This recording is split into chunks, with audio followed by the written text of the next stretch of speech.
In front of me is OnePlus Nord CE4 Lite, and today I would like to show you how you can switch on or off high performance mode. Begin by going into settings and scrolling down to access battery. Then scroll down again and tap on more settings.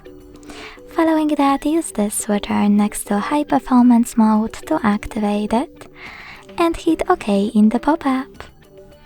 As you can see, after that, high performance is on. To switch it off, use the same no blue switcher. Thanks so much for watching. If you enjoyed this video, leave a like, comment and subscribe. Bye!